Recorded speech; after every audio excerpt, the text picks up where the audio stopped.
Oh, umesoma? Yeah, mimi nimesoma. Mpaka level gani? Degree. Na unachekesha? Nachekesha.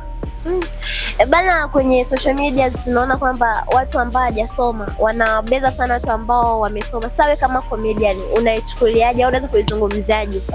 Yani unajua kwa nini sisi tumeenda kusoma? Tunaenda kusoma ili tutoe ujinga.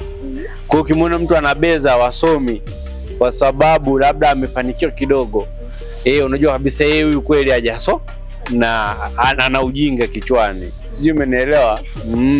Kuna watu kweli wakipata vihela vidogo, akinunua gari, akinunua nyumba, hata akipata hela nyingi, sijui umenielewa, wanaanza kubeza wasomi kwamba mna faida, unasoma elimu ina faida, wasomi hai.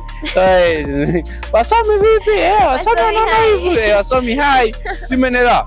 Lakini hawajui umuhimu wa elimu. Ndio maana nakwambia ukimwona mtu anabeza elimu ni mjinga bado. Yaani ndo anazidi kuonyesha kwamba mimi ni mjinga, sijaenda shule. Kwa sababu gani? Anahitaji elimu. Pesa hazikufanyi wewe uwe nesi.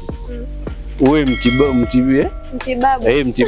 Yaani pesa, hata kama una pesa aje, hauwezi ukatibu mfugo. Hata wewe na pesa aje, hauwezi ukawa wewe ni bishamba. Simenelewa? Msingi wa maendeleo ya taifa lolote linahitaji wasomi. Maendeleo ya taifa linahitaji wasomi, halihitaji watu wenye hela. Simenelewa? Kwa una hela, una usomi. Mimi ni msomi. Sawa? Ngoja nikwambie watu ambao hawataki kukijua kwamba elimu ni sababu moja kati ya sababu 1000 ambazo zitasababisha wewe ufanikiwe. Simenelewa? Watu wengi tunajua sisi tunajua njia za kufanikiwa, ila sema tunaogopa polisi. Tunaogopa polisi. Sisi kuna njia tunazijua, lakini sema tu hivyo kuna mamlaka tunaogopa na tunatii. Kama zipi hizo?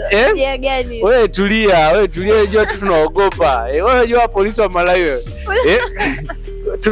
Ndo watu kwambia hivyo. Sawa? Sasa wanachokifanya sio kitu kizuri. Ngoja nikutolee mfano. Nitolee mfano kwamba wewe kuwa na pesa haimaanishi wewe una akili. Sio, umeelewa? Au una maarifa. Kwa mfano Diamond Platinum. Kaka yangu sawa anapambana na pesa, lakini unakumbuka hapo nyuma alishawahi ambia watu tafuta pesa, akatukana na kutukana. Ile inaonyesha kwamba hana elimu. Angekuwa ni mtu mwenye elimu, angeishia tu kuwashauri watu tafuteni pesa, asingesema ile nanili yao. Ile kwenye nanili. Sawa. Juzi kuna huyu nani Ayoliza huyu. Alikuwa ameongelea hii issue ya Mac Voice. Akasema akaandika pale wasanii wengi wanajisahau. Mwekezaji anawekeza kwenye muziki wako, hawekezi kwenye maisha yako. Hapo inaonyesha kiasi gani hawa watu wakifanikiwa wanajihisi wao wana elimu. Kwa wanahitaji elimu. Wanahitaji elimu. Yaani kufanikiwa haimaanishi wewe una elimu. Nimekwambia elimu ni sababu moja kati ya sababu 1000 ambazo zitakazosababisha ufanikiwe. Calculate probability ya kufanikiwa sawa na 0.0001. Wow, kumbe ni mahesabu yamo. Ndio maana nikwambia mimi nimesoma. Kama probability ni 0.001. Yaani 00 pale ziwe 3. Ndio ufanikiwe. Kwa sababu ya elimu. Kwa sababu una sababu. Mimi nimeipenda.